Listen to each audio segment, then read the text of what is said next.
ശാക്തിക ചേരികൾ കൂടുതൽ ബലപ്പെടുന്ന കാലത്ത്, രാഷ്ട്രങ്ങൾ കൂടുതൽ ശക്തമാകുന്ന കാലത്ത് അതിർത്തികളില്ലാത്ത വിശാലമായ സാമ്രാജ്യം ഒന്നും ഉണ്ടാവാൻ പോകുന്നില്ലെന്നും മൈത്രേയൻ നന്നായി അറിയാം. അറിഞ്ഞൂടാ.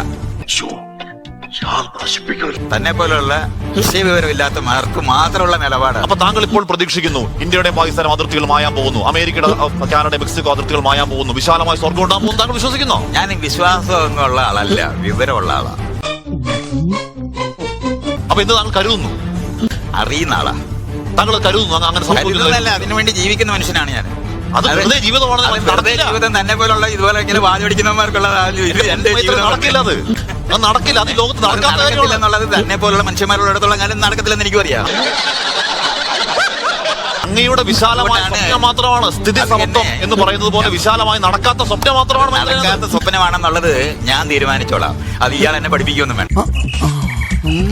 നല്ല വിവരമുള്ള മണ്ടത്തരമാണ്, നടക്കാൻ പോകുന്നില്ല. അതാ പറഞ്ഞ തന്നെ പോലെ മണ്ടന്മാരിരുന്ന് ഇതേപോലെ ചോദിക്കുമ്പോ ഇതുപോലെ പറയുന്ന സമയത്ത് അത് വിവരത്തോടെ പറഞ്ഞു തരാൻ അറിയുന്ന ആളാണ്. എന്നോട് ചോദിച്ചു മനസ്സിലാക്കി.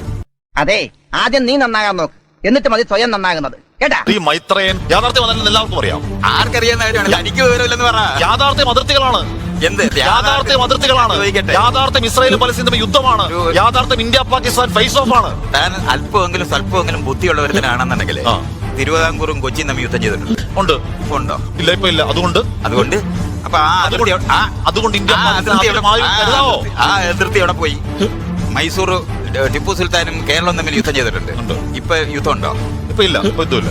മുല്ലപ്പെരിയാർ എന്ന് പറയുന്ന ഇഷ്യൂ വരുന്ന സമയത്ത് തമിഴിനും മലയാളിയായിട്ട് സംസാരിക്കുമല്ലോ. യുദ്ധമുണ്ടോ? യുദ്ധമില്ല.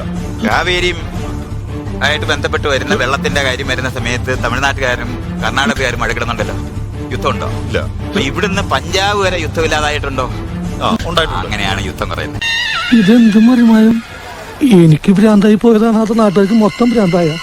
ഈ ലോകം മാറിക്കൊണ്ടിരിക്കുന്നത് കാണാതെ അതിർത്തി ഭയങ്കര സംഭവമാണെന്നൊക്കെ എനിക്ക് പറഞ്ഞു മനസ്സിലാക്കാനും എനിക്ക് അസാമാന്യമായ വിവരക്കേടുണ്ടെങ്കിൽ താങ്കളുടെ അറിവിനെ അല്ലെങ്കിൽ താങ്കളുടെ ബോധ്യത്തെ ഞാൻ സ്വാഗതം ചെയ്യുന്നു ശ്രീ മൈത്രേയൻ. പക്ഷേ നമ്മൾ ഇപ്പോൾ നിൽക്കുന്നത് രാഷ്ട്രസങ്കല്പത്തിലാണ്.